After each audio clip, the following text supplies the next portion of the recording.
Good morning. Ohayo gozaimasu. 早上好. Now our interpreters aren't going to know how to translate the last one. Good morning in Chinese. My name is Jennifer Turner, and I direct the China Environment Forum here at the Wilson Center. ラ I've ム been here のディレクターでございます。 years, and in my first year of working, I had this great intern, my very first intern, and his name was Eric Sussman. And what's cool is that these great interns, they grow up, become important people, and then they come back. And Eric Sussman, who is a senior policy researcher at the Institute for Global Environmental Strategies in Hayama, Japan, he came back and he brought a whole bunch of Japanese city officials. Wow, it's exciting. So today, the China Environment Forum, together with our Indo-Pacific program and our Environmental Change and Security program, and a whole bunch of organizations in Japan who Eric will talk to you about, we're putting on a meeting called Bringing Climate and Health Together in Japan and American Cities.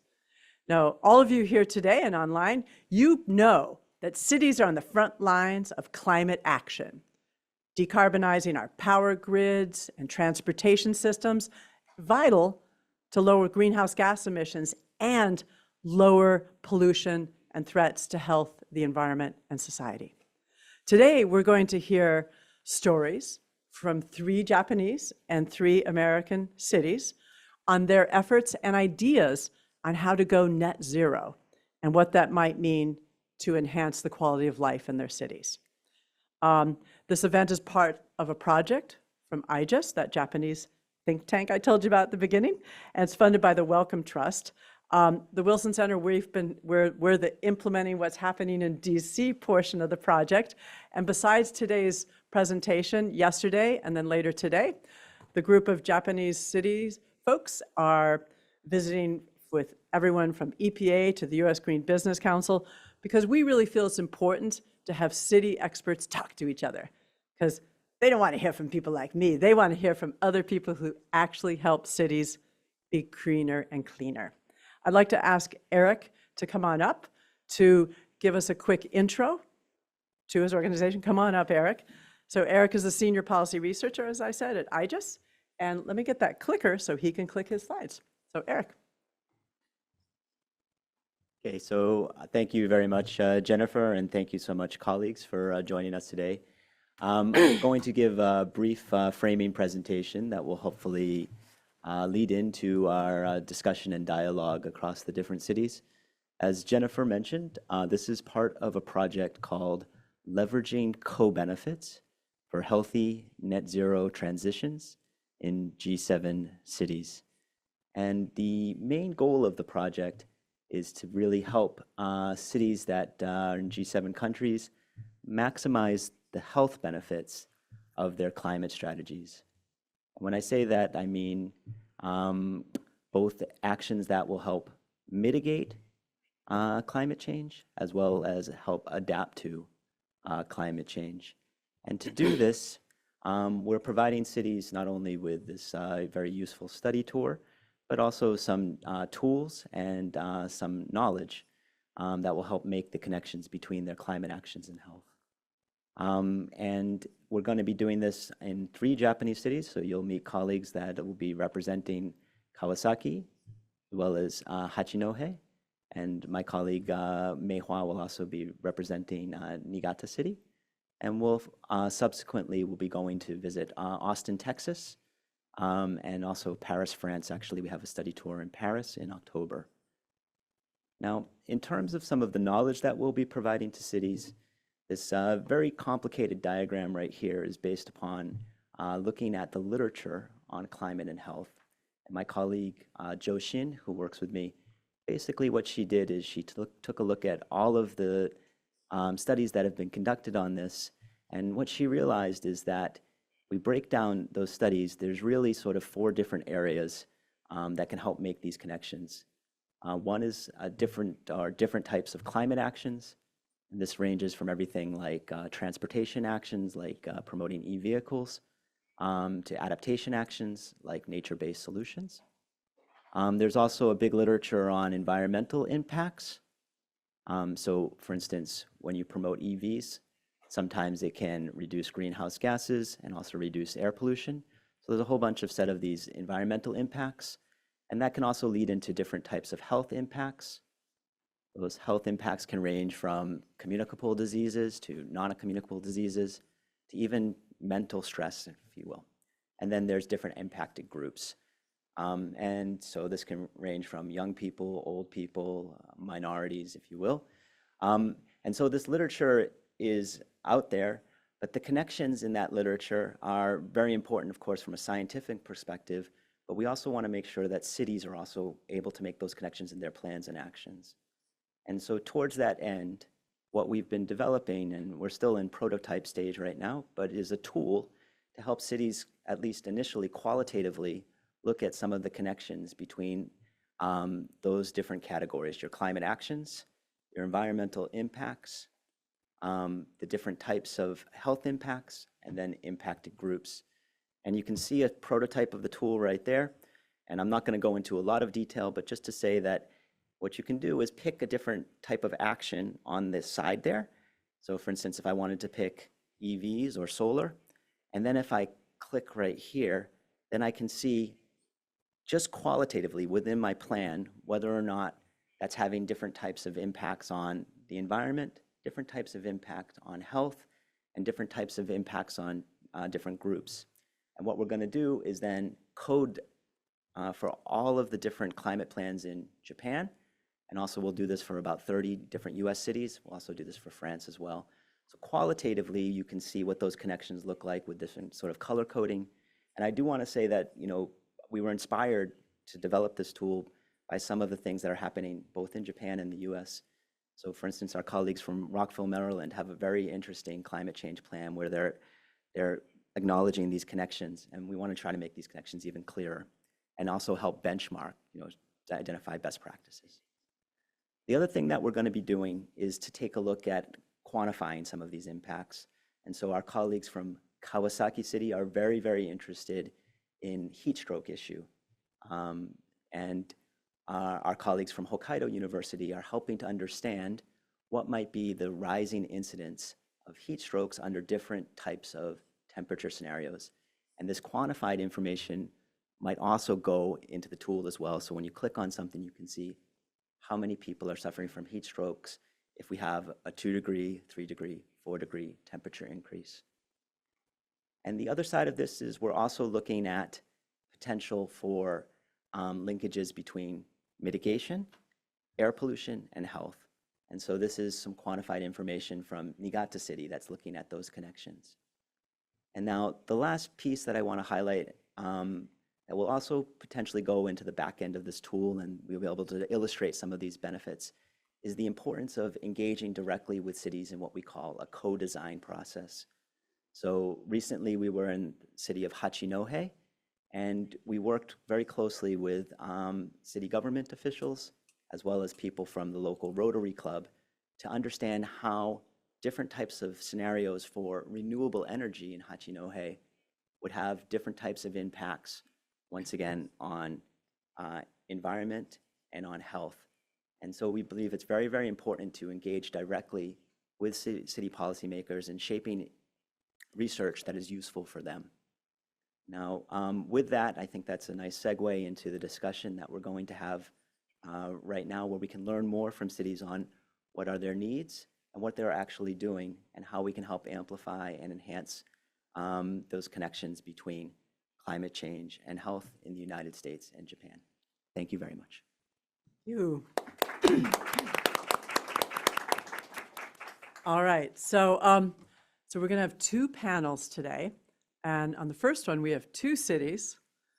The city of, because we're in Washington D.C., we have to start with Washington D.C., and that will be Jen Hatch, who's the Chief Green Building and Climate Branch Chief. Sorry, I told you Chief twice.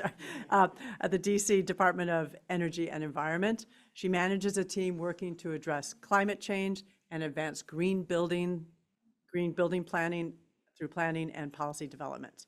And following her talk, we've got not 1, not 2, but 3 people from the big city of Kawasaki. And we're going to start Reiko Takeba, is a senior staff member working on adaptation issues at the Kawasaki Environmental Research Institute. And then Eri Tsuchita, she works at the same institute and is also very much focused on adaptation issues. And we saw from Eric already that heat is a big concern on how they're going to cope. And then Mina Uezawa is the deputy manager of the Road and Park Center at the Kawasaki Ward office. And so besides trying to promote collaboration and utilization of parks and green spaces, the city of Kawasaki is really interested, and she personally is interested in promoting nature-based solutions in the city. So want to remind the audience who's here in person, you have your headsets on because the Kawasaki speakers will be speaking in Japanese. At home, the live webcast is all in English. A Japanese recording of this meeting will go up later. And I think that's all. Oh, and reminding people at home too that if you want to submit questions online, there's a widget underneath your screen. Think of, and people here, you're on the front lines of asking questions today. So be ready. After this panel, these two folks from these two cities will take your questions. So I will ask the Kawasaki speakers to start. And here is your clicker. Oh, sorry, DC. DC, sorry, pass it down, sorry. I was happy to share. No, Kawasaki. Do you want to click your own? This is the I can clicker. click mine, yeah. Yeah. Pass it to DC. Thank you. Okay, sorry about Thank that. you so much. Insufficient coffee. No, yeah, we'll get there. Okay, good. All right. Thank you so much, Jennifer, and for the organizers for inviting ジェニ me. ファー、オーガナイザーの皆さん、どうもありがとうございます。また、ワシントンへようこそ So, お Jennifer 越し said く my だ name さい is ま Jen した Hatch. I work for the District of Columbia Department of Energy and Environment, so Washington, D.C. local government. And my team does climate and green building policy. We're really working towards the city's big goals of being carbon neutral and climate resilient by 2045. And really in doing that, trying to make sure that we're building a city that's vibrant, healthy, where residents can thrive in 2045 and on the way to it. So just a fun note, cherry blossoms aren't in bloom right now. You'll have to come back. But something I thought might be, it's one of our most visible indicators of a changing climate here in the district and might be something we have in common with our Japanese neighbors. We are seeing the cherry blossoms here, which line our tidal basin. They were a gift from the Japanese government more than 100 years ago, and we're seeing them bloom earlier due to warmer conditions. So it's a visible reminder that climate change is here now, something I know we all know. It's maybe our most beautiful sign around the tidal basin. Okay, so moving, actually. We talk about climate change in the district as getting warmer, wetter, and wilder. So hotter temperatures, wetter from more rain and riverine flooding, so flooding from our rivers, and wilder, more intense and frequent storms. And I'm really glad that we're talking about climate and health today. This is really the way that we are trying to approach more of our work. I led the development of our carbon neutrality strategy a few years ago. Unfortunately, we kicked off public outreach right at the beginning of the COVID-19 pandemic, which it's no surprise we heard a lot about people's concern about health, both indoors and out, and how we are going to build health for our community going forward. We worked with the World Health Organization a few years ago to try and identify some of the ways that climate is impacting health and will impact health in the district. And there's lots, but I'd like to talk about extreme heat today in the district. The district has a climate adaptation plan, which includes heat. But because we know we've had longer, hotter, more intense heat waves, we needed to do a deeper dive on extreme heat. So we released our Keep Cool DC strategy in 2022. We know that heat impacts both people and environment and our infrastructure. For people, it's both an immediate acute heat stroke, heat stress, but also an underlying stressor to folks as the city stays warm. And we know heat does not impact everybody uniformly. So one of the things we worked to do was first identify how heat looks different in the district. So we did a temperature map, literally air temperature and how that differs across the city. Some neighborhoods are almost 17 degrees Fahrenheit warmer than others. So some people might be having a heat emergency on one day and others are not. We know, though, that temperature is only part of the equation. And we looked at a number of other factors: age, underlying health conditions, income, that make people more vulnerable to the impacts of extreme heat. And we put together this heat sensitivity exposure map. And this is what we're using to really guide where are those places and communities to target our work first. So in our plan, it's structured in two sections. One is cooling down the city. So these are things to actually cool the city. It's a lot about where and how to plant trees, some recommendations for infrastructure, even thinking about shading sidewalks and bike lanes the way people are moving through the city. There's also a whole section on keeping residents safe when it is hot. And for this work, we did a lot of talking to residents. What do you do when it's really hot outside? Where do you go? What resources can you turn to? And there's a lot in here, including utility assistance to help people afford to run their air conditioning. One of the ideas that I like the most, we borrowed from New York City, which is a volunteer program. So when we have extreme heat days, a simple phone call checking on those who are particularly vulnerable, especially elderly people who live at home alone, making sure they have a cool space. Are they feeling well? Are they hydrated? Something as simple as that is a really proven solution in this space, and one that we can do now, hoping to do now, even as we build some infrastructure solutions. And I think that speaks to something we know to be true, which is building a safety net, building community, and a connected community is one of the best things that we can do to support our city bouncing back better and quicker after we have an event, whether it's a heat event or a flood or a storm. So it's one of the things I'm most excited about getting started. We have a lot of work to do here. And I think already this work on where the work is most priority is guiding where we're planting trees, putting in splash parks, and also how we're starting to think about buildings and infrastructure as we work at the intersection of climate mitigation and adaptation. I know it's a shared challenge across our cities, both extreme heat and keeping residents safe, so I'm really excited to learn from my colleagues. I'll leave it there. Okay, thank you so much. And as you know, I have to say, in Chinese, there's an expression, "qing ting dian shui," which means the dragonfly skims the water.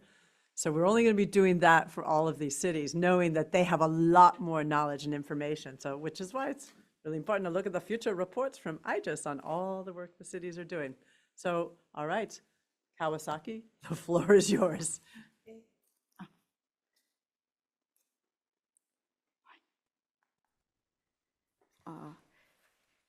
本日はこのような発表の Thank 機 you 会をい very ただきま much, してありがとうございます。 everybody, to be given this opportunity to present. Today, I'd like to present the adaptation initiative and challenges in Kawasaki City's climate change policies, focusing on research studies on greenery. というタイトルで発表したいと思います。私は川崎市環境総合研究所の武部と My 申し name ま is す。 Takebe from Kawasaki Environmental Research Institute, and we are going to have Tsujita and Uezawa from the Road and Park Center will present this presentation. 川崎市は日本列島の Let me introduce Kawasaki. Kawasaki is located at the center of Japan, adjacent to the capital city Tokyo. The area is long and narrow, east to west, and we will celebrate the 100th anniversary. The population is 1.55 million, and we are the sixth largest city in Japan. And the Kawasaki has a natural environment in the hilly area, and the commercial facility are located in the central area. The waterfront is the where industrial zones are located to support Japanese economy. In the past, as the economy grew, the number of factories increased, which led to the environmental degradation, resulting in air and water pollution. The citizens, business, and government together worked together to improve the environment, and now we are enjoying the clean and clear water, clean air too. Our research institute is working on the research and the investigation of the environmental issue. We have also hosted a number of visits from Asian countries with the goal of learning from our experience for their environmental improvement. And next is a Kawasaki vision.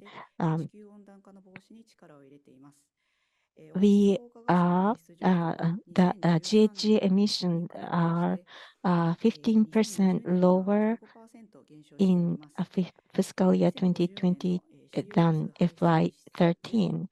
Our goal is to have a zero emission in 2050 with a target of 50% reduction of 2030.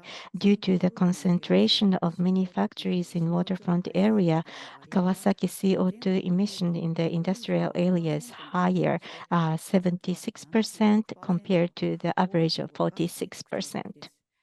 これは地球温暖化の防止を取り組むためにとても重要な要素となります。特に排出量の多い産業活動におけるグリーンファイナンスの市場の活性化、臨海部では水素等の活用を進めております。左の下にございますのは主な緩和策についてです。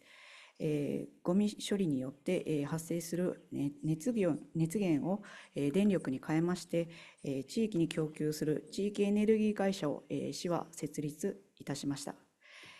民間企業と連携して今回設立しております。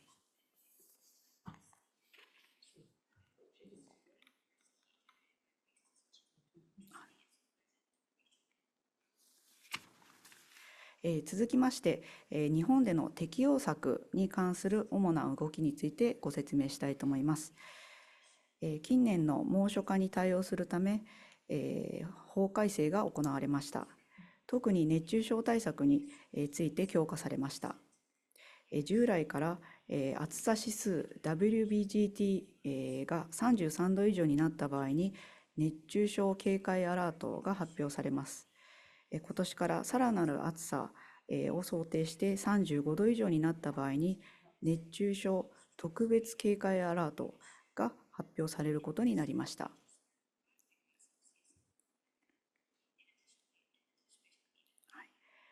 また、クーリングシェルターの指定、熱中症対策の普及団体の指定ができることが盛り込まれました。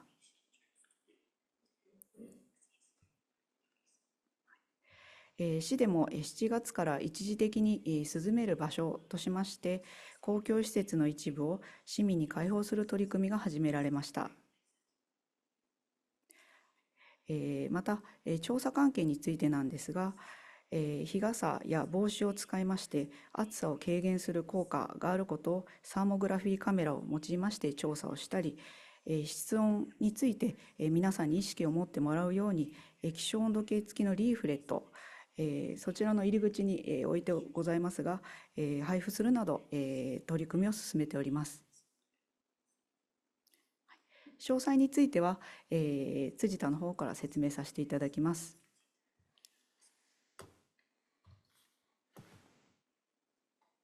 では詳細を説明するということでまず適応策の一つである熱中症対策についてですが、日本では現在高齢化が進行しており、川崎市では全国で最も平均寿命が長い町となっています。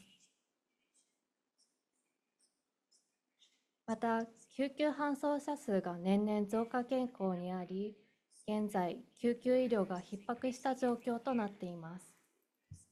熱中症による救急搬送者数を年齢別に解析すると、半数が65歳以上、高齢者となっています。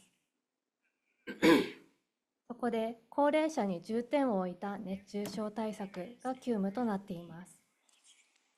実際の取り組みの一つとして、高齢者を対象とした地域活動と連携した普及啓発が挙げられます。高齢者は暑さを感じにくく、熱中症を人事と考えがちです。そこで周囲の方から声掛けをしていただき、自分のことと捉えてもらうことをポイントとしております。次に、暑熱対策についてです。川崎市は東京都と横浜市という2大都市に隣接し、ヒートアイランド現象による高温化が起こりやすい条件となっています。川崎市は北部に緑地が分布し、南部の臨海部は工業地帯となっています。北部と南部の熱帯夜数を比較すると、北部は南部に比べて熱帯夜数が少なくなっており、緑地は暑熱緩和に効果的と考えられます。実際に私たちは東海大学の関根教授と共同で、街路樹の暑熱緩和効果を調査しましたので、その結果を報告いたします。日向と街路樹緑蔭を約20分間歩いた後に、皮膚ガスと呼ばれる指標を用いて体調の変化を調べました。皮膚ガスとは、人の皮膚から発生する微量のガスで、体調の変化により変化すると考えられています。街路樹緑蔭を歩くと、日向を歩いた場合と比較して、全身の表面温度が低い状態がキープされていました。また、皮膚ガスのうち、疲労ストレスのマーカーであるアンモニアの発生量が抑えられ、暑熱ストレスが軽減された様子が確認されました。私たち研究所では、市民の緑への関心を高めるため、このような調査結果の情報発信も行っています。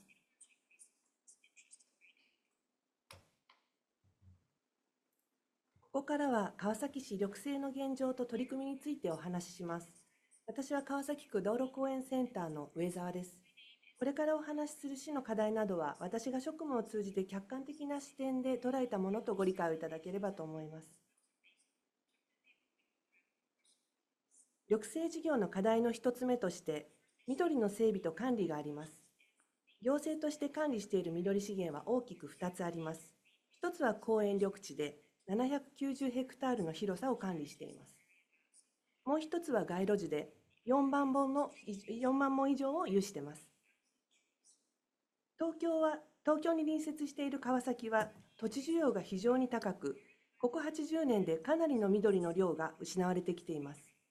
残された緑を保全創出していくことが重要と考え、川崎市では長らく公園緑地の拡大に取り組んできました。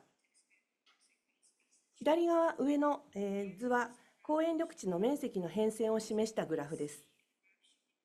かつては公園緑地や街路樹が増やしてきましたが、ここ十数年前からはマネジメントの時代へと突入しております。そこで現在課題となっていることが一つとして、樹木の大木化や施設の老朽化が挙げられます。それに伴い維持費や危険性が高まり、また住民からの苦情もかなり多くなっております。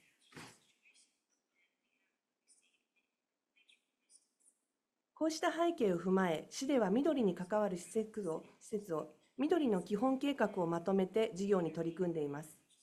現在の維持管理は職員や委託業者に賄っています。また、近年では下の図や写真のように民間活力の導入により、公園の整備や良質な管理運営を促す取り組みも行っています。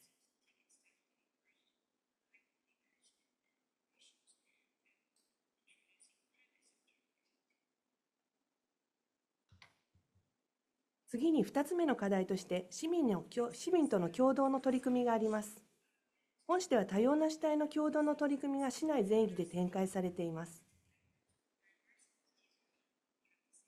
川崎市は全公園の 70% の公園で市民のボランティアによる管理運営の活動がなされています。しかしながらボランティア活動をしていただいている高齢化が進み、現在持続性が危ぶまれています。そのため、共同の取り組みを次の世代へと引き継ぎ、さらに発展させていくため、新たな担い手確保など、共同の取り組みの持続性を確保することが喫緊の課題となっています。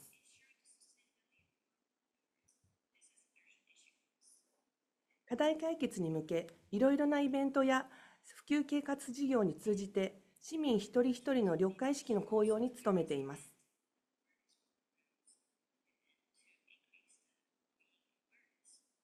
大学との連携では、自然環境の保全育成や生物多様性の環境に取り組んでいる大学と協力し、保全された緑の多様な自然環境の維持再生について研究のほか、環境教育に取り組んでおります。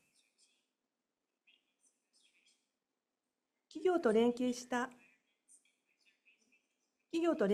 緑化の取り組みとして、顕著な功績を上げた事業家を事業所を表彰するなど、企業の意識向上や環境景観などの向上にも取り組んでいます。さまざまな主体と共同で緑化や公園の管理を行い、新たな仕組みづくりに向けた担い手探しなど、公園などにおける持続的な共同の取り組みを進めていきたいと考えております。最後に、今年、川崎市は市政100周年を迎えました。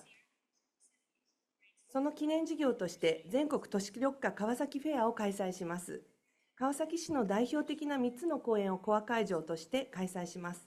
ぜひ皆様、今年の秋、来年の春に開催される川崎フェアにお越しください。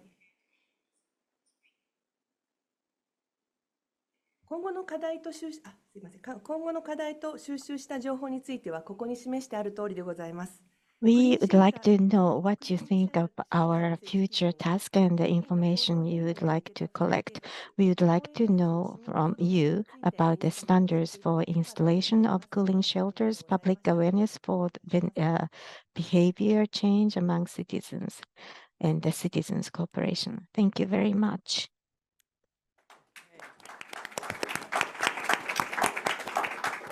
Thank you so much. And let the audience know sometimes you have to switch your number. Okay, you've picked that up. You're smart people. All right, so want to take some questions. Maybe does anyone have a question that they want to ask right now, or shall I go ahead? Any burning questions? There's a question here.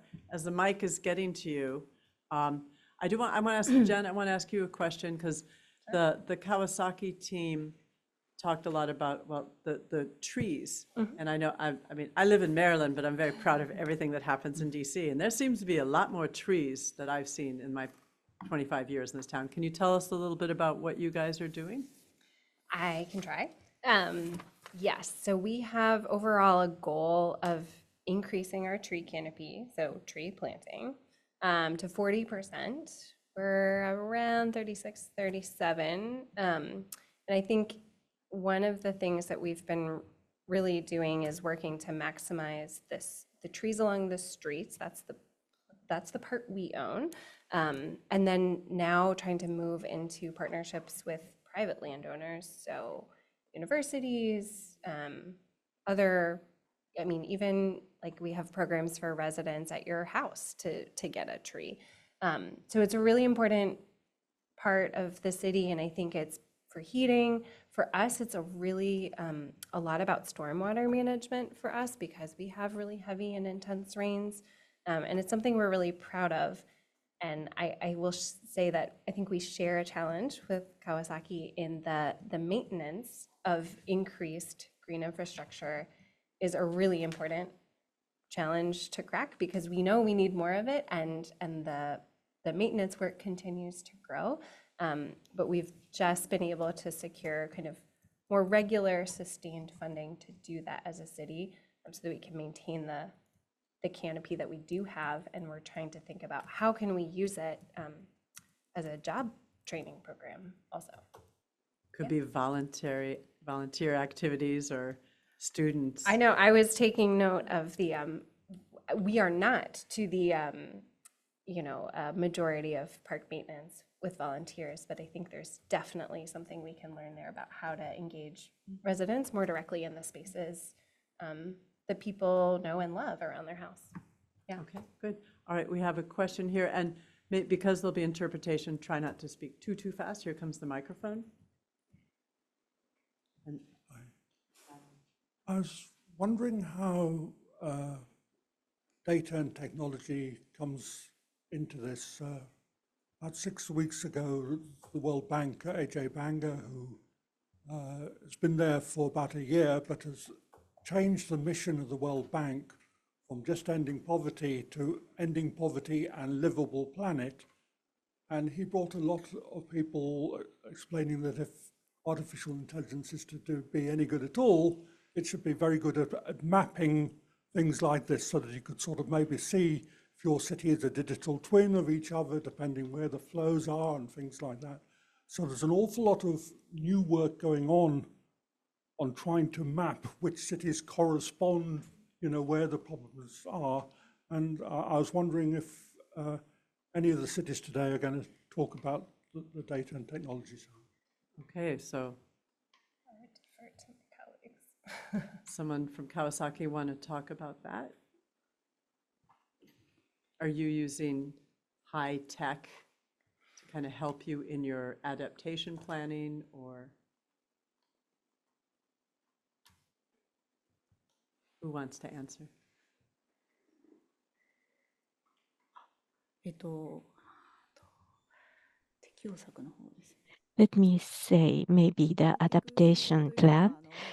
It might not be high technology, but the technology was introduced already. なんですかね、皆さんの適応策の中で The adaptation plan, we try to think about the awareness increase of the citizens or the change of the way of thinking. On the left bottom, we would like to have the information visible and easy to understand. So the thermography, for example, is easy to understand, and you can see this issue as your own problem. So it might not be high tech, and maybe we are going to utilize the advanced technology in the future. Sometimes low tech is the solution, but Jen, anything in DC in terms of thinking of high tech from data? I think we endeavor to get more in that space. We're not there yet. I think one of the spaces, sorry, Yeah, I know. myself, I know. one of the spaces I think that could be an easy first entry point is we're trying to do more in our air quality monitoring and testing out different kinds of air quality, outdoor air quality sensors. And one interest my team has is how could we think about more readily available, easier to deploy small technology that would help us get more real-time monitoring of both air quality and temperature, because ongoing temperature data is not something we have access to, and we're hoping that maybe some of these solutions will make it easier for us to collect more regularly and enable us to be a little more nimble than we are now. I mean, I know that on different issues, but a lot of crowdsourcing opportunities. Our Science, Technology, and Innovation program has done some research on different ways that citizens. I'm thinking more of one project I know about is invasive animals, where hikers, I know, but people around the city kind of help track and map them. But I think that's just something too. I was wondering that, again, the volunteer component, but I suppose cities, you need staff to manage and train kind of them. Now I have a question to ask Jen. Do you have a question for Kawasaki? Oh, so many. Put you on the spot. So. Yeah, thanks. So many. I guess one thing we struggle with is as we are getting longer, hotter summers, the alerts that we send to people about it being hot start to feel constant, and maybe like people don't pay as much attention because you get one every day. Curious if you are having a similar challenge and how you think about communicating with people in a way that really helps them focus on when heat is really dangerous, and how you're communicating or communicating differently.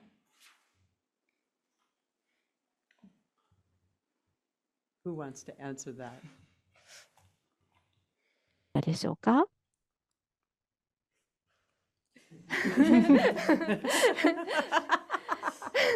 はい、川崎市でも Yes, 今年の in 夏 the は city 非 of 常に暑い Kawasaki, 日が there 続 were いてい a た lot の of で extreme heat 市民 days, の方たち and も毎 we 日のよ wanted うに to tell the citizens, 今日は暑い and から気をつけて on くださいってい TV うふうに we 言われて issued た the り alert アラー that ムになんていうふう today に言 is ったらいい very かわ hot, から so ず be careful. 川 So 私 they た get ちも used to the いろんな alert, 方を抱いて and い we are て、今日は thinking 私 it とし is て a は dangerous situation. So ツイッター活用し Twitter て or X 気 is をつけてください utilized ねというふうにはア to ラー issue ムを伝 alert. えております Today が、 is hot. やは Be りcareful. X ですと高齢者に However, the elderly people do not communicate on SNS X. So we would like to find a better way to communicate with the elderly citizens. Okay, is there a question from the audience? Eric, you seem strangely quiet. We need a microphone for you, though. Just a brief question, and then we'll have to switch our panels. Yeah, so this is a question for Jen, but it has implications, I think, for Kawasaki. When you were developing, for instance, your adaptation plans or your net zero plans, can you speak a little bit about how you brought in stakeholders from different groups, different parts of DC, or especially young people that might not necessarily have a voice? How do you engage with different stakeholders to make sure the plan is theirs? Yeah, I love that question because we are actively updating our climate adaptation plan right now. So we are in the middle of that engagement. And I will say that the first time we did not nail it. And so we have a new opportunity to do better and learn more. I think what we are trying to do is make sure that there are opportunities like a survey, an open house that are open to everybody, but being much more focused on doing deep engagement in those high heat or priority neighborhoods, those communities who are most vulnerable to climate change, and really being much more intentional about bringing groups of people together who are more impacted. So we are just doing a series of focus groups with older residents, with residents who live in particularly flood and heat-prone neighborhoods. Youth is a big one for us, and I think that's something we really need to do a lot more with, and I'm excited about. But I think we've been trying to, in this space, trying to talk about not only what the risks are that we face, which are real, but also what could it look like if we get it right. And I think that is a really important framing because it can be really challenging to just be thinking about all the ways that this is hard and some, to a certain extent, locked in.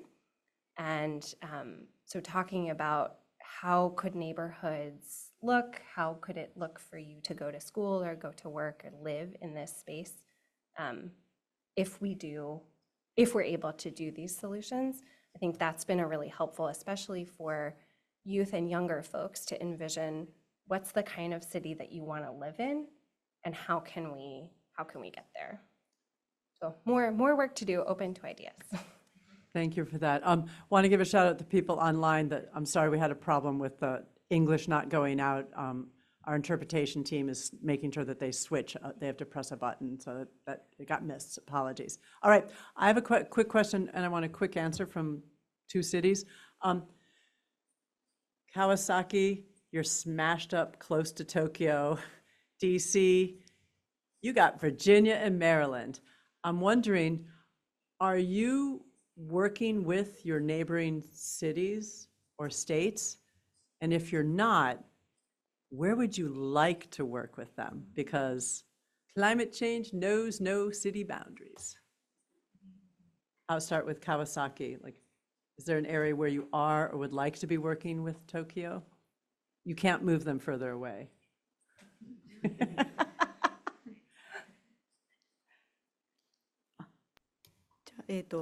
Okay. Yeah, so in terms of climate change, there is a mitigation and adaptation measures that one can take. So in terms of mitigation for us, we are utilizing hydrogen. So we are cooperating in this area with Tokyo. So we supply hydrogen and use energy together. This is, in short, what we are doing together with Tokyo. And the other thing that I can talk about is in terms of adaptation measures, there is some level of implementation planning that is being put together, but we are not making a big progress. So we are hoping to have something called A-Plat, which is a information sharing platform, and in order to have collaborative efforts. So this is something that is still ongoing. So again, in terms of adaptation, it's not so much of what we are doing just with Tokyo, but we are doing collaborative effort with Japan as a whole. Great. How about DC? Does Maryland, do we play with you?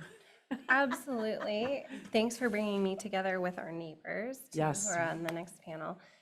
Yes, absolutely. And I think one place, magic wand, transportation for us is huge. We all need it. We all need it to work better. I envy many of the Japanese systems. And we know that, especially the district, we can't get to our climate goals without a regional transportation solution. And so that's, I think, that's my biggest wish. So we are working together and we need to do a lot more. Okay, sounds good. All right, want to ask you guys to applaud our speakers here, and we're going to be switching out. Eric, come on up.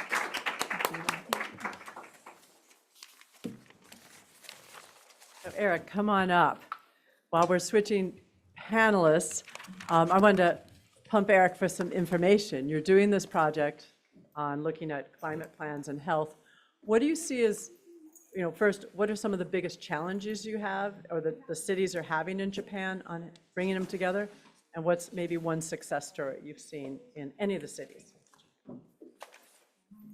Right. So, I mean, I think one of the biggest challenges that we find is that, especially as a researcher, we sort of think that what we can demonstrate in a model or, using some type of tool will necessarily translate to what the policymaker will do and the action on the ground. But I think what we found, even in the early stages of this project, is the way that policymakers or decision makers at different levels use that information. It varies a lot, and the context matters a great deal. So as you can see, I mean, we'll see from colleagues from the different cities, from Hachinohe, from Niigata, from Kawasaki. When you generate something in a model, then you need to go through a process of really trying to translate that to something that's useful and meaningful to the decision makers in that city. So there's a back and forth process between what you can do, your research, how the policymakers and decision makers work with it, and then back out to the researchers. So strengthening that interface between the researcher and the policymaker, and then also action on the ground is really important. And that's a big challenge, but it also opens up a lot of opportunities. And so I think one of the things I've learned already from our study tour here is, for instance, our colleagues from Kawasaki are putting a lot of emphasis on heat stroke and nature-based solutions. I think Japan has a lot to share and transfer some of those lessons, not only to the United States, but also, to other countries as well. So Kawasaki works a lot with Southeast Asia. I think there's a lot of openings and opportunities to make this transfer of knowledge, not only between US and Japan, but globally. I'll leave it at that. Thanks. Okay, thanks. Okay, Jennifer? Okay, so welcome back. Hoping that we got the English online again. So, and Eric, thanks for those questions or answer. Want to now introduce my other speakers, and I just realized I don't, well, where'd it go? All right, so on this next panel, we've got the city of Rockville, Baltimore, Niigata, and I never say it right, Hachinohe. Hachinohe. I'm going to have the speakers, just to make things go a little faster, that when you speak, give a good intro, quick intro to yourself. So I think we're going to start with Baltimore. Oh, wonderful. Well, Yay. good morning, everyone. Konnichiwa, if I can. Thank you so much for having us here to speak to you all this morning. My name is Ava Richardson. I'm the Sustainability Director for Baltimore City. And I think we are getting the slides up pretty soon. The clicker's right here. Oh, Sorry. okay. Sorry, just thank click you. forward. No, that's okay. Just keep going. Yeah. Okay, perfect. In Baltimore City, Maryland, we are a predominantly African-American city. Roughly 63% of our residents are Black. And in Baltimore City, we have a history of some environmental injustices and practices of divestment that have happened. So a lot of our climate work in the city really focuses on atoning for those past injustices and really ensuring that our most vulnerable populations are receiving the climate investments that have been deprived of those communities for decades. I do want to give a very warm welcome to one of our sister cities, Kawasaki. Under a previous mayor in 1979, Baltimore established a relationship with, I believe, 8 sister cities, and Kawasaki is one of them. And many of those exchanges have focused on cultural exchanges. And the more that we can, I learned a new term from the Jennifers today, engage in climate diplomacy and learn from one another's climate efforts, especially around heat mitigation. I think the better we all are off. In Baltimore City, our Office of Sustainability started in 2007. And so we really focus and support programs, policies, and actions that really advance government, citizens, and businesses to lead or actions that lead to sustainable communities. This is just kind of like some background on our office itself. We sit within the city's Department of Planning. And this is important because it's a big question of climate governance in terms of how the work is organized, where that work sits, and that kind of frames how you're going to be able to be nimble and approach that work. I know in DC, you all have they have a Department of Environment and Energy. So just giving the context, we sit in a planning department. So a lot of the work that we do focuses on developing plans and implementing them. This is just a high-level overview of our office and the work that we do in the office, which includes 3 primary buckets: climate and community resilience.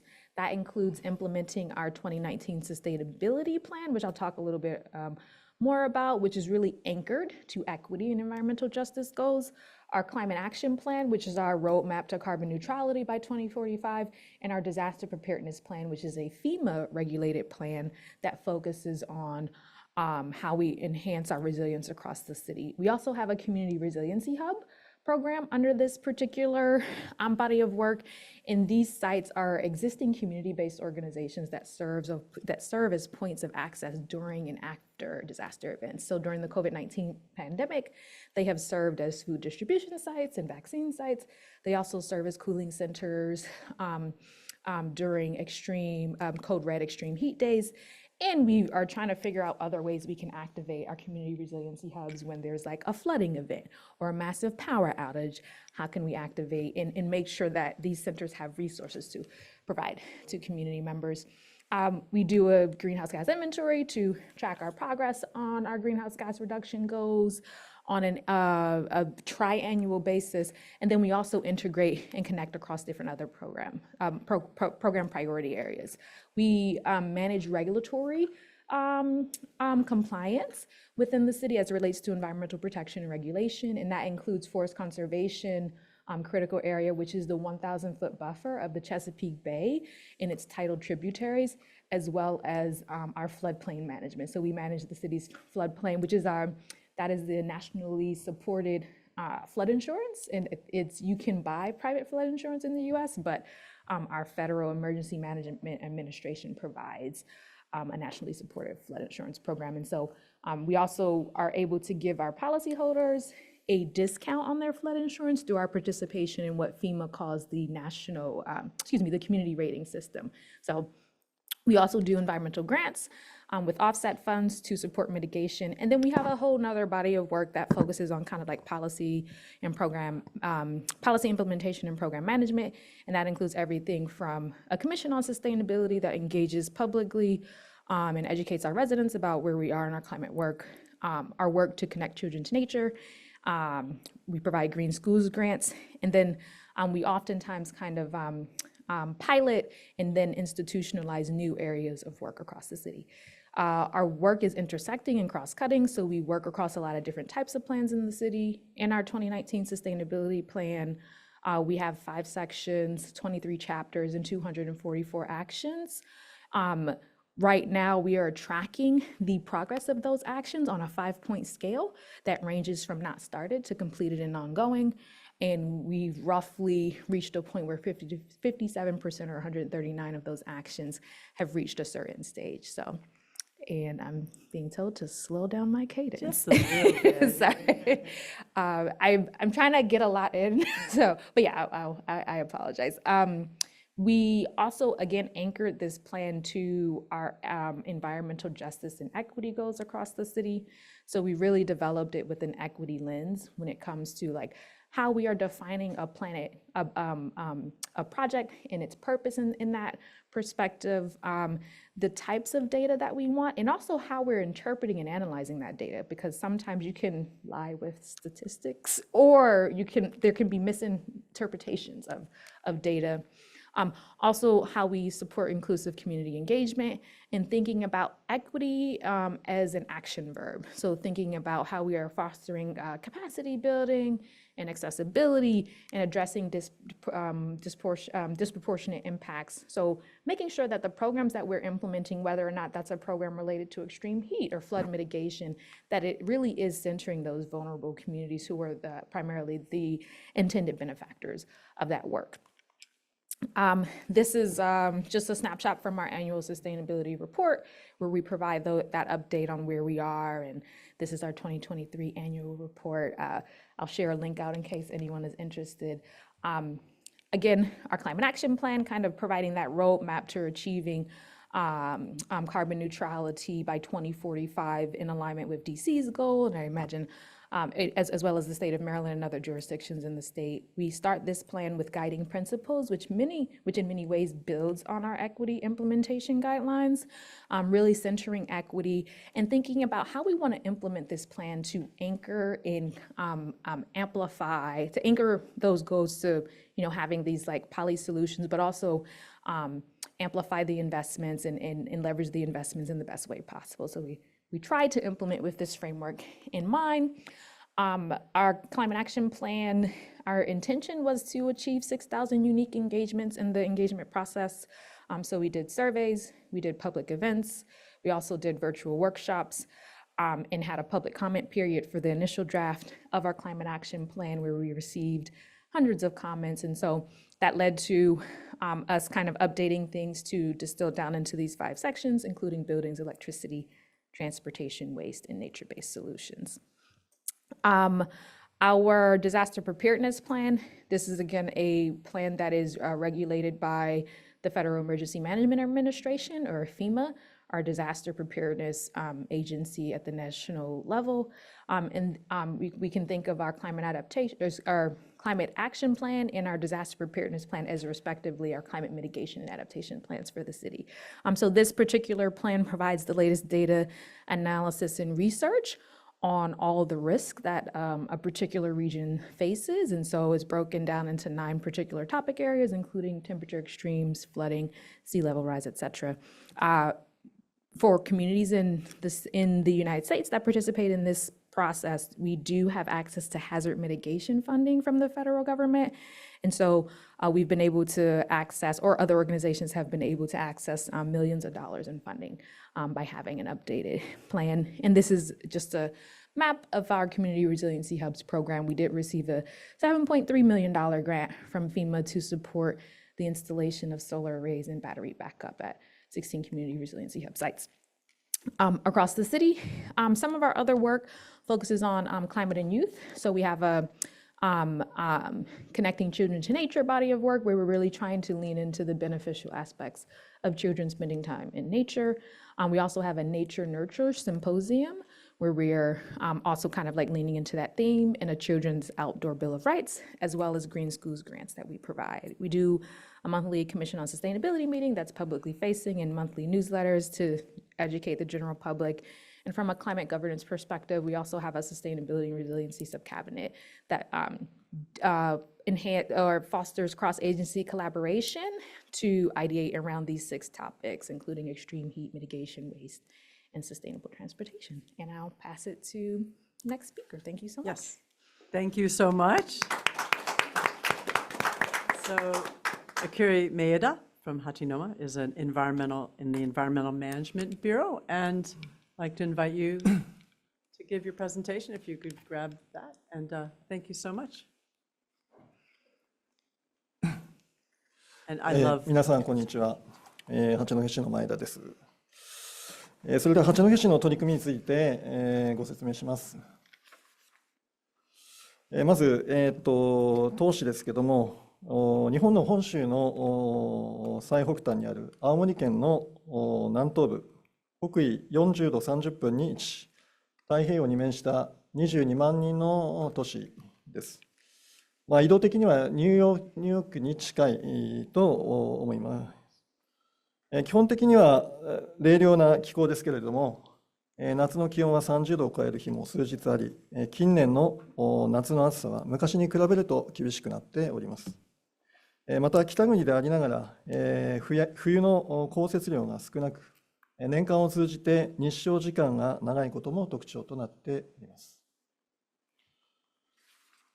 伝統文化であるお祭りについてご紹介します。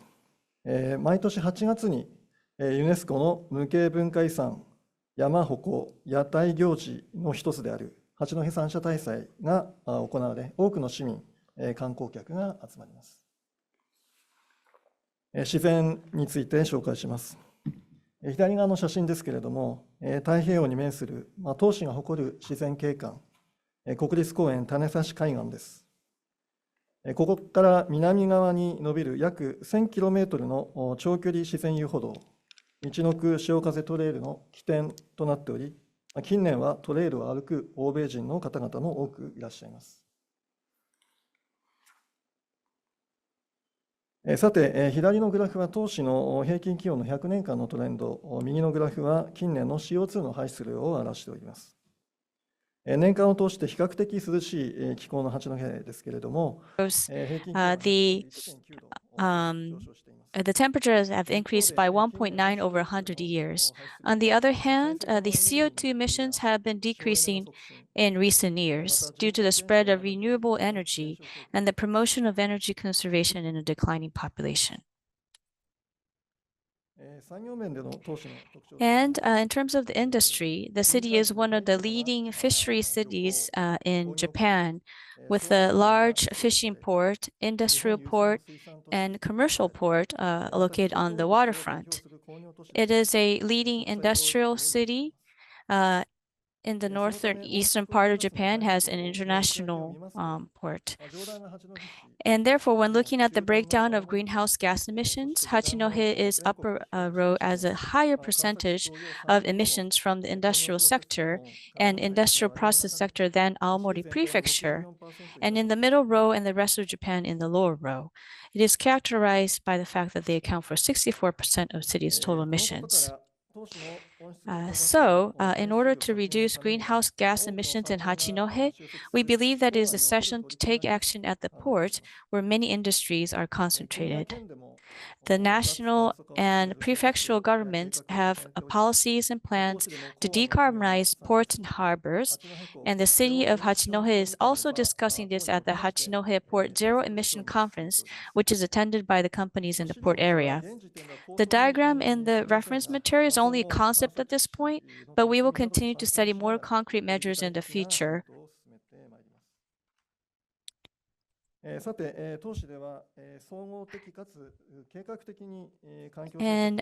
the city has set the formation of decarbonized and circular society as one of the basic goals of its basic environmental plan, which is designed to promote a comprehensive systematic environmental policy. In addition, the city's action plan for global warming countermeasures sets the goal of reducing greenhouse gas emissions with a view to achieving carbon neutrality by 2050 within the city's area in fiscal 2030 to approximately 2.22 million tons, a 50% reduction from fiscal 2013 levels.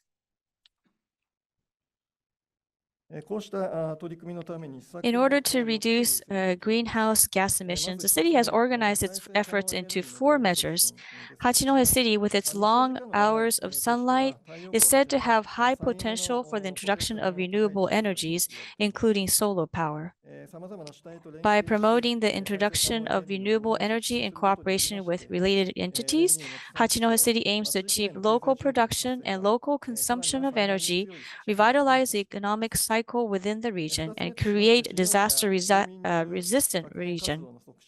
Regarding Measure 2, promotion of reduction activities by business and residents, from the perspective of responding to soaring energy prices, we will promote through energy-saving behavior through the spread of energy efficiency assessments and the introduction of high-efficiency equipment. In addition, through the promotion of public awareness activities, we will deepen the understanding of citizens and businesses regarding global warming countermeasures and promote lifestyle changes.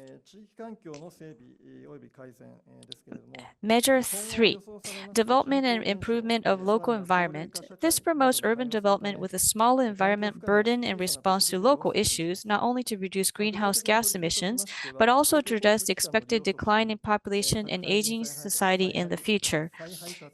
The specific initiatives include promoting use of public transportation, encouraging the reduction of redelivery of parcel deliveries, and urban greening.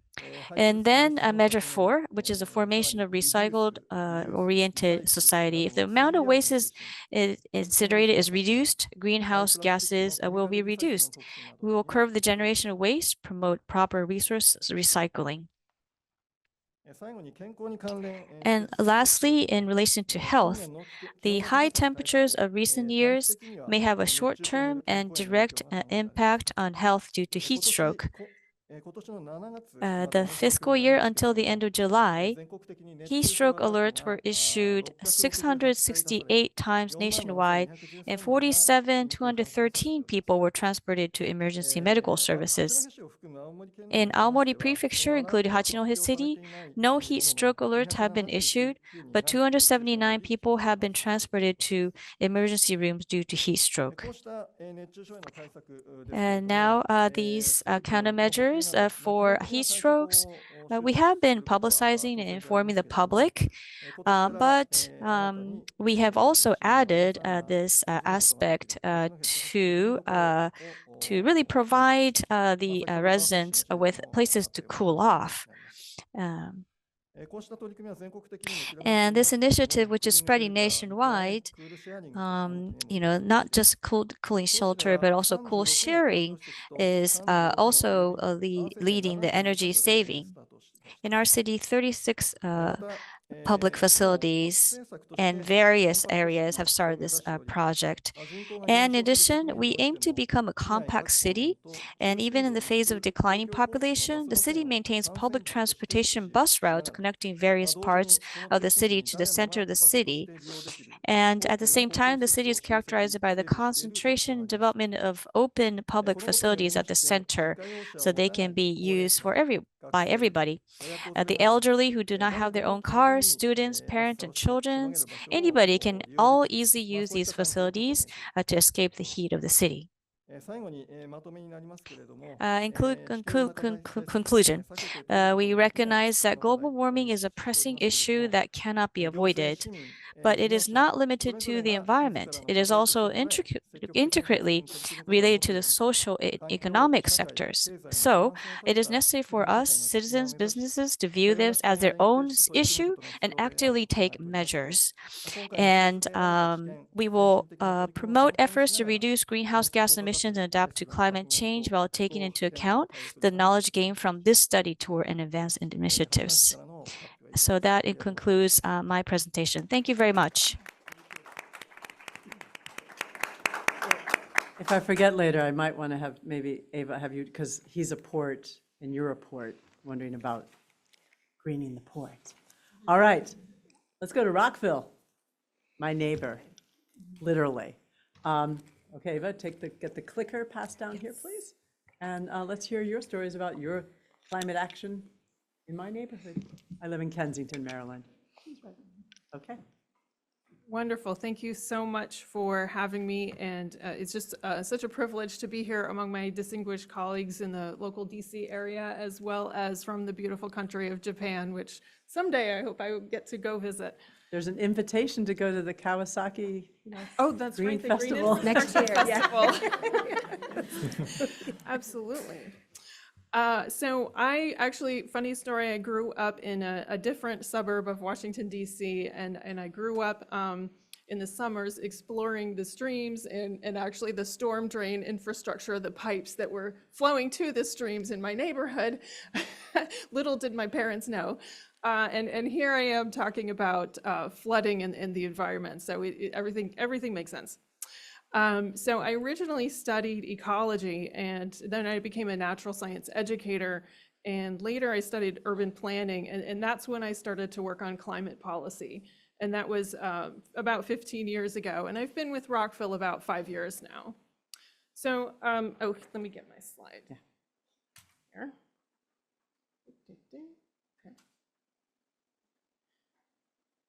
Okay, this slide shows up a little different than.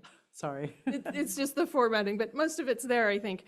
So we found that one of the most effective messages on climate change has focused on the need to protect human health, whether we're talking about carbon pollution reduction or trying to try to stop the worst of the climate disasters in the future, or helping our communities manage the heat waves and the cloud bursts that we are experiencing now.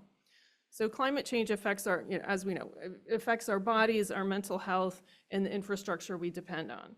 So this is the slide that we used, it looked a little better, when we were explaining the proposed climate action plan to our elected officials, which emphasizes human health. It wasn't, so it took me time to start my career in climate change, and Rockville similarly took time to develop our climate action plan. And we had a number of champions in the community and in staff and mayor and council, and passed a number of declarations and resolutions over the years. This is starting in 2006, but it took until about 2019 before we got funding to develop a climate action plan. But when we were ready to act on climate change, we were able to act fast. And some of that is due to the nature of Rockville. So we are just to the north west of Washington, D.C. I don't know if you can see the red outline there in the lower picture. And we're a medium-sized city, probably a tiny city if you compare to Japanese cities of 70,000. But we do have development. We have 2 metro rail stations and other commuter rail stations and transit. And we have very good transit-oriented development and a balance of multifamily residential and commercial development. We also have a lot of local control. We have a local mayor and council and a housing authority that provides affordable housing for several hundred units. We also manage our own stormwater system and have control over our own building codes and land use and our park system, and we have an extensive public engagement system as well. And I'm the sustainability coordinator. I'm actually in the Department of Public Works as well. And we provide, we do our own drainage and roads and a lot of our infrastructure. So this was allowed us to really act locally quickly once we got to that point. So then suddenly, when we were working on developing our climate action plan, Hurricane Ida struck, and the remnants of this hurricane came through our community and brought 2.5 inches, I guess that's about 5 centimeters, 6 centimeters of rain in 30 minutes into a small one side of the community, which was a 327-year storm. And the stormwater infrastructure was just not prepared to handle this. And it caused extensive damage, especially in 2 apartment buildings. The lower level of this one apartment building basically became part of the stream, a new stream going through from one end of the hallway to the other. Yeah, it's just terrible. And the water came up to 3 or 4 feet, or about more than a meter in this building, and ruined many people's, most of what they owned. And then even worse, in one apartment building just outside the city, there was one fatality due to flooding. The waters became so high in one apartment building. So this immediately we saw the need to act on flood mitigation quickly. And so we were able to move into action. And we started with, developing more education and outreach and a web page. We had, and we did a survey to try to understand, first of all, where people were experiencing impacts in their homes. This is wet basements. This is, sometimes, it may just be, moisture coming in, but that, it does affect health, because you're talking about, mold over time that can really exacerbate any existing health conditions, asthma or, other illnesses dealing with the lungs and so forth. And even standing water outside can contribute to mosquitoes, vector-borne illness, and so forth. So we wanted to see where the flooding was happening. We also had an emergency assistance fund in the beginning to help reimburse people for damages. So here, the dots show where there was flooding, and in many cases, flooding occurred where none had occurred in the past, to our knowledge. And in this side of the city is where we have more older housing and many times seniors, some of our disadvantaged communities, higher Hispanic population. We also have a lot of Asian and many foreign language speakers in Rockville and other communities. And so this was really in places that already had some challenges. But it was partly just because the rainfall was just so heavy in that area. So, but now, okay, so here I forgot I had this slide that shows, some of these socioeconomic challenges. There's, higher poverty, unemployed, elderly, youth, disabled, single parent households in that sort of eastern side of the city where the flooding was. So we knew we needed to have a robust program to help mitigate those losses in the future, especially for these communities. So,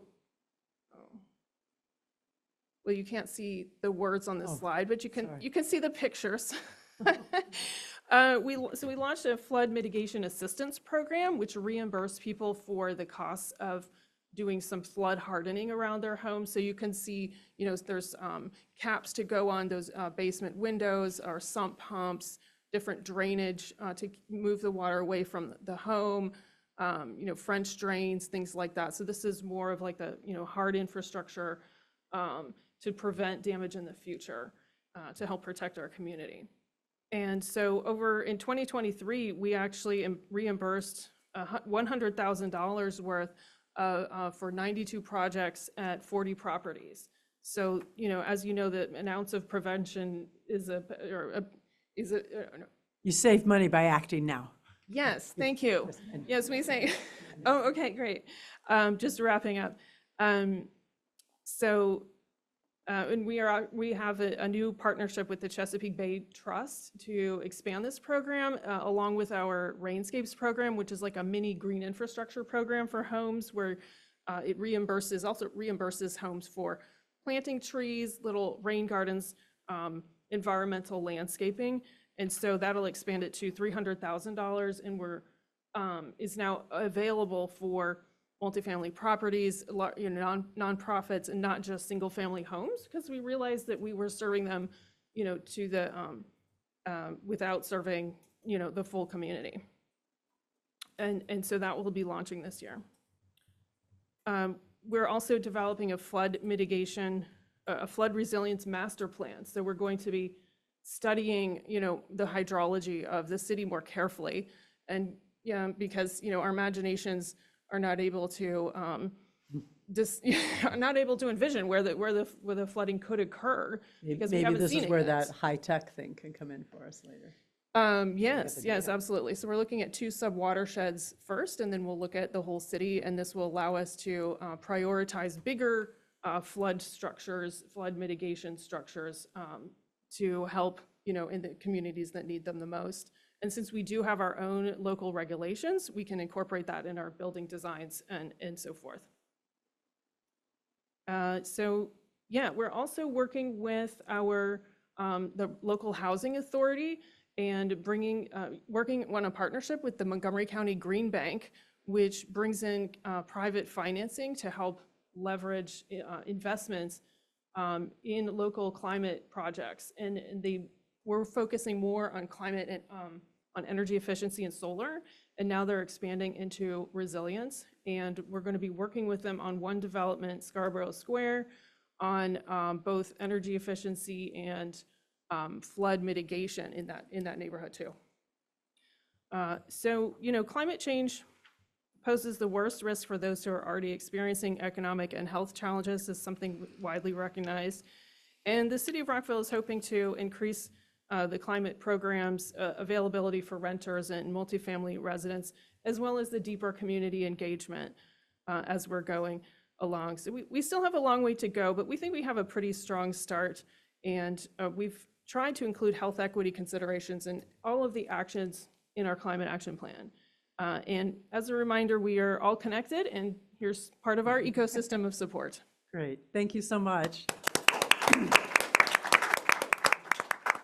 Okay, Mei-Hua, this is now you. So Mei-Hua Zhu, she's at the Asian Center for Air Pollution Research, and she's been working with IGES to help the city of Niigata. So tell us your story. Don't move the mic. Don't move the mic. Okay. Good morning, everyone, and in the floor and online, all the participants. Thank you for having me today. And first of all, I would like to thank you, huge thanks to the Eric and Jennifer to host this meeting. And I'm from Niigata, so today I would like to talk about the initiative and the efforts the Niigata putting on the climate actions. So as you can see on this slide, Niigata is quite a middle-sized city in Japan, and it's just close to the Japan Sea. That is not big, such as like Tokyo and Kyoto area, such kind of the city, but they are very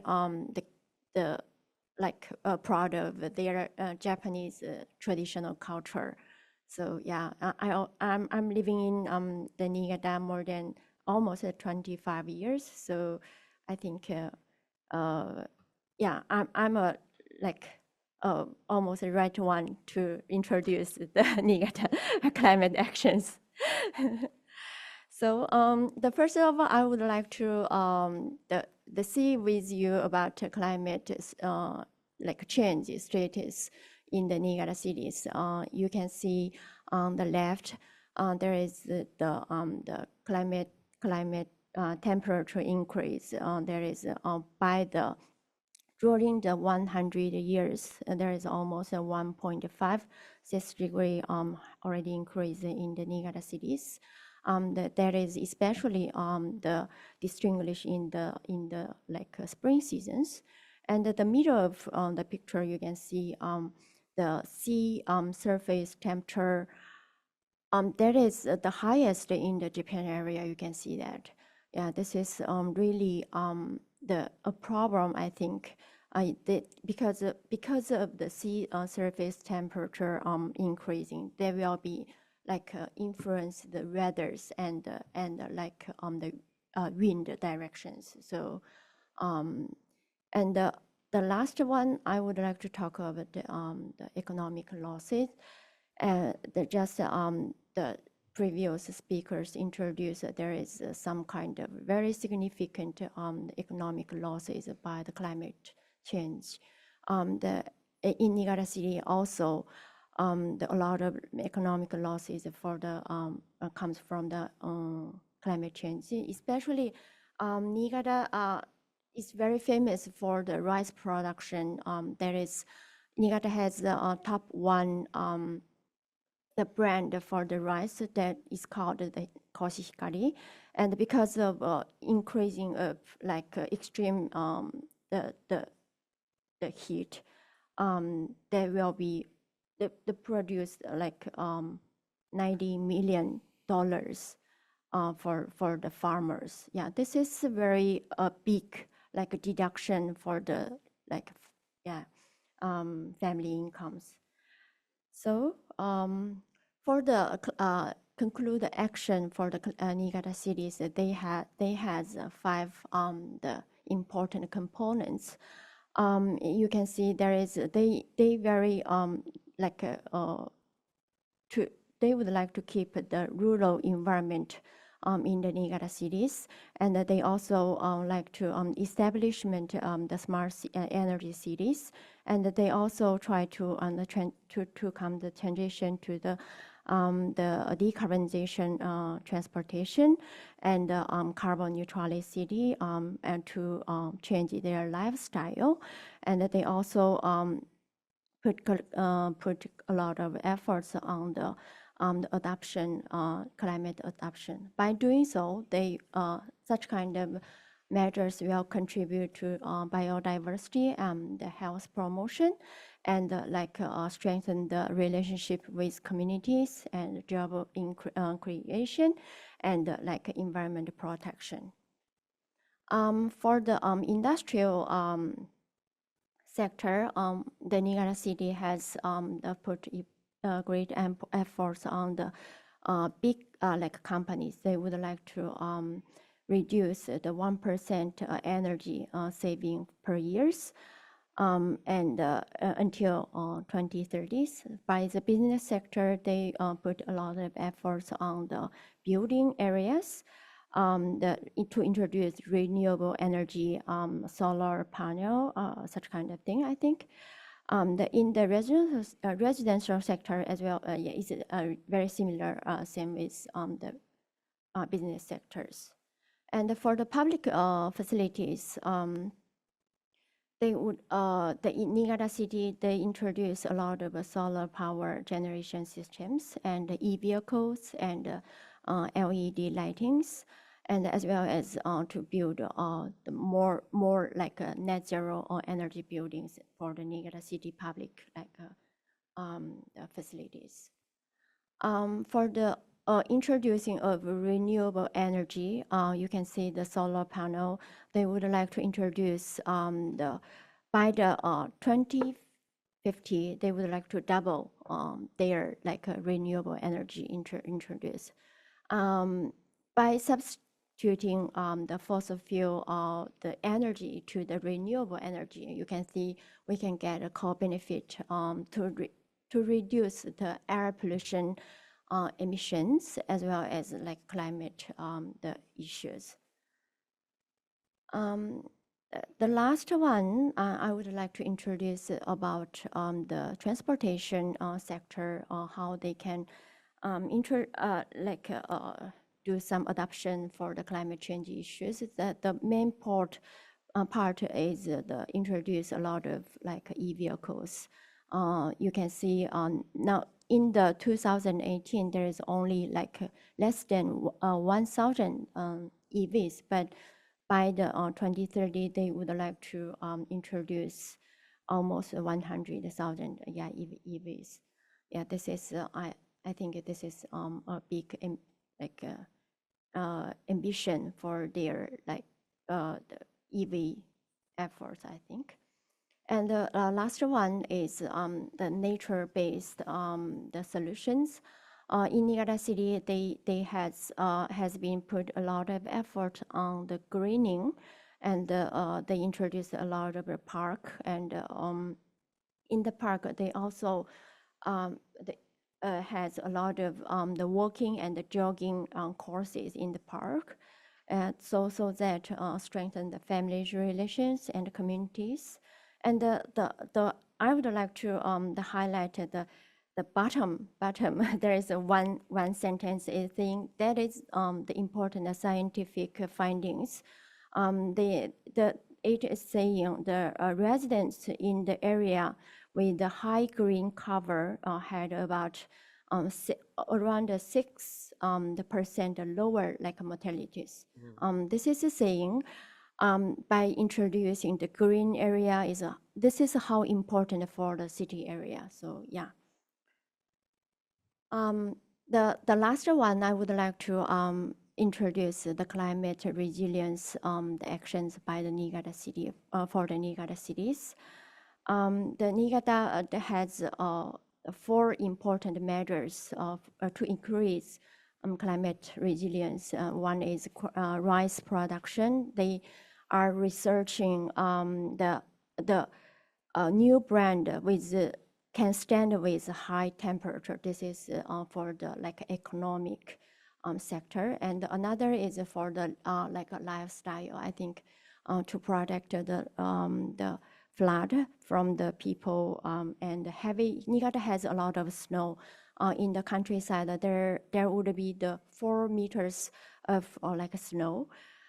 So they would like to enhance the snow melting pipeline. And for the heat stroke, like a lot of our Japanese colleagues already introduced, they had some community oases to sharing the cooling place. That's all of my, yeah. Thank you. Thank you.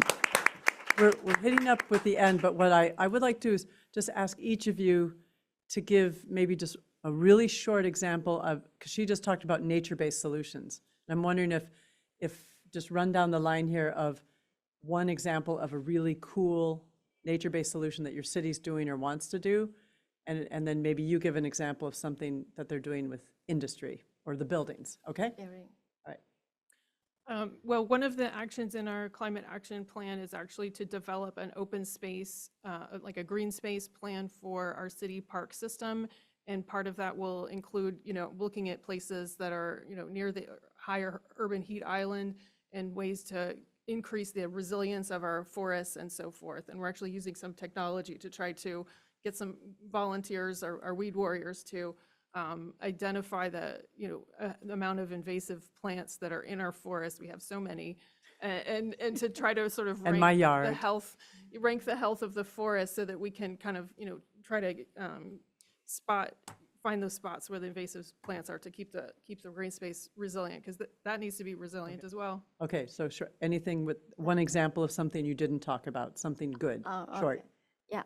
For the top of the building, they introduce a lot like grass, make it more green. This is the nature base. Yeah, I want the Japanese group to go to the MLK library here in DC to check that out. In Baltimore, we have a green network plan that kind of describes what Rockville mentioned in terms of connecting green spaces in a meaningful way, and goals to do like a 35-mile trail loop around the city. That would be like a bike trail. But one specific example, the National Aquarium is in Baltimore City, and they recently launched and opened up a floating wetlands. And so they're using technology that they helped to develop. And that is bringing more diverse habitat to that particular marine environment, as well as helping to support goals to clean up the Chesapeake Bay. Cool. Okay, last but not least, any nature-based solution in your city? そうですね。Yes, let me see. 私からは自然というよりは建物 Rather than nature-based, this is a building action. The renewable energy support is done in Hachinohe. This is not only for the residential, but the business, commercial buildings too. Okay, good. Thank you. All right. Now, I'd like to ask my AV folks to put on the video. Can I have the clicker? That we have a closing thank you video from the Wellcome Trust. I don't think I click it, so I think it's you guys. And as they're bringing that up, I want to thank everyone here who's come and come in online. I also want to thank the invisible but important interpreters who've been speaking into our ears this afternoon. Yay, we love our interpreters. Lisa and Matoko. And here comes the video.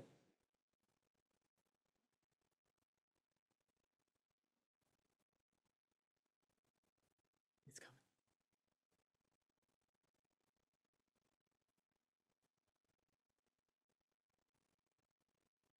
It's very short.